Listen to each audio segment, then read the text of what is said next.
Hello everyone, स्वागत है आप सभी लोगों का इस वीडियो में, जिसमें आज मैं आप सभी लोगों को ये बताने वाला हूं कि सीबीएसई जो है वो आप लोगों को कब रोक सकती है आपके बोर्ड एग्जाम देने से।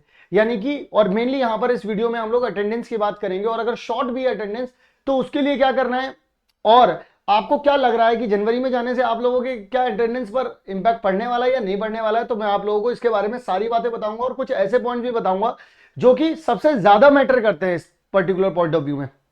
सबसे पहली बात करता हूं सीबीएसई के बारे में। सीबीएसई कहता है कि भाई हमको तो 75% का क्राइटेरिया कंपलसरी है, वो तो लगेगा ही लगेगा।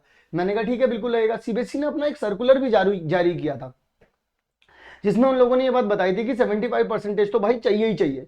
लेकिन मैं आप लोगों को बताता हूं कि वो लोग के कुछ मेन सवाल हैं, पहले वो मेन सवालों के जवाब दे देता हूं आप लोगों को। सबसे पहला तो देखो, उसके बारे सबसे पहले जान लो कि फॉर्मूला शीट अगर तुमको मैथ्स और साइंस की चाहिए 10-10 पेज में फिजिक्स बायोलॉजी निपट जाएगी। क्या करना है, फ्री है। डिस्क्रिप्शन में एक मैंने लिंक दे रखा, सबसे पहला लिंक होगा फॉर्म का, होगा फॉर्म फिल कर दो, आप एलिजिबल हो जाओगे इस फॉर्मूला शीट के लिए। और इसके साथ ढेर सारी, चाहे एक्टिविटी से रिलेटेड हो, चाहे पीवाईक्यू से रिलेटेड हो, चाहे सैंपल पेपर से रिलेटेड हो, बहुत सारी चीजें तुम्हें फ्री मिलेंगी। तो फॉर्म को फिल कर लेना। अब काम की बात और सुनो। अटेंडेंस कैलकुलेशन डेट, जब ये 75% निकाला जाता होगा तो कुछ तो कैलकुलेट किया जाता होगा। तो कैसे कैलकुलेशन की जाती है? कैलकुलेशन की जाती है 1 जनवरी से लेकर के 7 जनवरी के बीच में। इसका मतलब सर कैलकुलेशन जब हम 10th क्लास में आते हैं तब से कैलकुलेशन जनवरी तक की चलती है? जी हाँ। तो इसका मतलब अब दूसरा सवाल उठता है, जनवरी और फरवरी में रेगुलर जाने से क्या कोई डिफरेंस क्रिएट हो पाएगा? नहीं हो पाता, क्योंकि कैलकुलेशन तब तक जा चुकी होती है। तो उसके बाद आप रेगुलर जा रहे हो नहीं जा रहे हो, इससे इंपैक्ट नहीं पड़ता है, या इससे इससे कुछ भी फर्क पड़ेगा नहीं खास।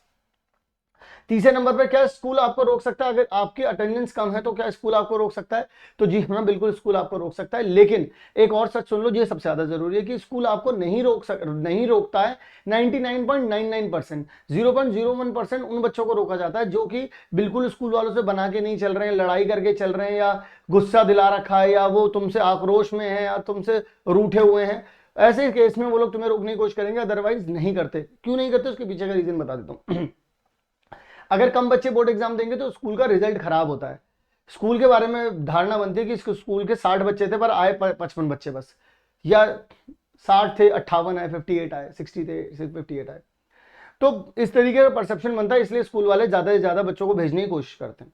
अब अगर मान लीजिए 1 to 7 जनवरी अगर आप लोगों की कैलकुलेशन होती है, तो फिर आप लोगों को क्या करना चाहिए? अगर आपकी फिर भी कम है तो आपकी जिस किसी भी वजह से, चाहे आपकी तबीयत खराब हुई थी, या आपके घर में कोई इशू हो गया था, या फिर कोई किसी भी तरीका कोई भी हर्डल है, हर एक चीज के लिए एक एप्लीकेशन बनती है, या फिर कोई ना कोई सर्टिफिकेट मिलेगा। अगर आप कुछ खेल रहे थे, कुछ भी कर रहे थे, वो चीज अगर आप लोग लगा करके देंगे स्कूल को, तो स्कूल उसको मान्य करेगी और फिर आपकी 75% कर देगी। अदरवाइज वैसे भी स्कूल वाले 75 कर ही देते हैं, मैं आपको ये बात भी बता दूं। तो इसमें आपको टेंशन लेने की कोई जरूरत नहीं, बस वो आपको डराते हैं ताकि, और जनवरी फरवरी में वो इसलिए बुलाते हैं ताकि वो आपको बोलें कि पढ़ो पढ़ो पढ़ो। पर अगर आप घर पे बैठ करके पढ़ सकते हो तो वो भी पढ़ लीजिए, ठीक है। और दोबारा रिमाइंड करवा रहा हूँ फॉर्मूला शीट के लिए, और इससे रिलेटेड बहुत सारी चीजें आपको फ्री में मिल जाएंगी। डिस्क्रिप्शन में फॉर्म का लिंक दे रखा है, आप लोग फॉर्म फिल कर दीजिएगा। मैं मिलूंगा आप सभी लोगों को नेक्स्ट काम की वीडियो में, तब तक के लिए आप सभी लोग अपना ध्यान रखिए।